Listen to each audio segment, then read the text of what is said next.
బాబు ఎమ్మెల్యేలకు క్లాస్ స్పీకనున్నారు. ఇవాళ టీడీపీ కేంద్ర కార్యాలయంలో విస్తృత స్థాయి సమావేశం జరగనుంది. ఈ సమావేశంలో ఇంటింటికి మంచి ప్రభుత్వంపై ప్రజాప్రతినిధులకు దిశానిర్దేశం చేయనున్నారు.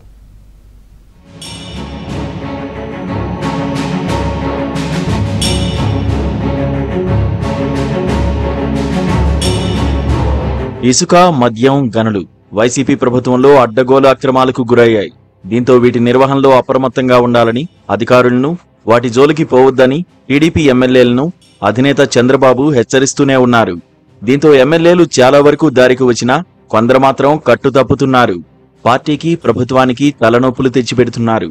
దీంతో ఇలాంటి వారిని గుర్తించి సరిచేయడానికి ఆదివారం విస్తృత స్థాయి సమావేశం నిర్వహించనున్నారు. ఇప్పటికే నివేదికలు తెప్పించుకున్న సీఎం చంద్రబాబు ఆదివారం సమావేశంలో ఆరోపణలు ఎదుర్కొంటున్న ఎమ్మెల్యేలకు క్లాస్ తీసుకోనున్నారు. అంతేకాదు, పద్ధతి మార్చుకోవాలని, ప్రజలకు చేరువ కావాలని హెచ్చరించడంతో పాటు గట్టి వార్నింగే ఇవ్వనున్నట్టు పార్టీ వర్గాల్లో చర్చ సాగుతోంది.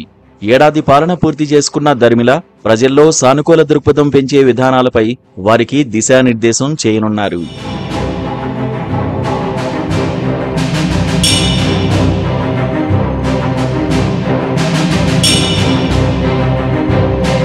ఏపీలో కూటమి సర్కారు ఏడాది పాలన విజయాలు, భవిష్యత్తులో చేపట్టనున్న కార్యక్రమాలను ప్రజలకు వివరించడమే లక్ష్యంగా జూలై 2వ తేదీ నుంచి చేపడుతున్న ఇంటింటికి మంచి ప్రభుత్వంపై పార్టీ శ్రేణులను సీఎం చంద్రబాబు సమాయత్తం చేయనున్నారు. మంగళగిరిలోని టీడీపీ కేంద్ర కార్యాలయంలో చంద్రబాబు అధ్యక్షతన జరిగే ఈ సమావేశంలో మంత్రులు, ఎంపీలు, ఎమ్మెల్యేలు, ఎమ్మెల్సీలు, పార్టీ నియోజకవర్గ ఇన్ఛార్జీలు, పొలిట్ బ్యూరో సభ్యులు పాల్గొనున్నారు. ఇంటింటికి మంచి ప్రభుత్వం కార్యక్రమంతో పార్టీ శ్రేణులన్నీ ప్రజల్లోకి వెళ్లాలని అధినేత దిశానిర్దేశం చేయనున్నారు. ఏడాది పాలనలో విజయాలతో పాటు భవిష్యత్తులో చేపట్టనున్న కార్యక్రమాలను ప్రజలకు వివరిస్తారు.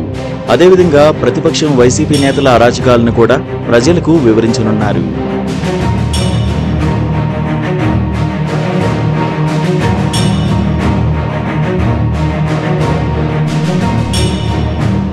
వైసీపీ హయాంలో ఎన్నో కష్టాలు పడి పార్టీ కోసం పనిచేసిన తమకు ఏడాది కాలంలో తగిన గుర్తింపు లభించలేదన్న అసంతృప్తి పార్టీ శ్రేణుల్లో ఉంది.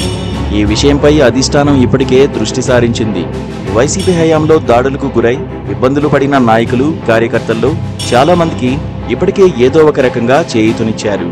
మిగిలిన వారికి త్వరలోనే తగిన గుర్తింపు లభిస్తుందన్న భరోసాను పార్టీ శ్రేణులకు కల్పించడంపై పార్టీ విస్తృత స్థాయి సమావేశంలో చంద్రబాబు చర్చించనున్నారు. పార్టీ కోసం కష్టపడిన వారికి అన్యాయం జరగబోదన్న హామీ ఇవ్వనున్నారు. ఈ నేపథ్యంలో వైసీపీ అరాచకాలను ధీటుగా ఎదుర్కోకపోతే మున్ముందు మరింత బరితెగిస్తారని పార్టీ పెద్దలు భావిస్తున్నారు.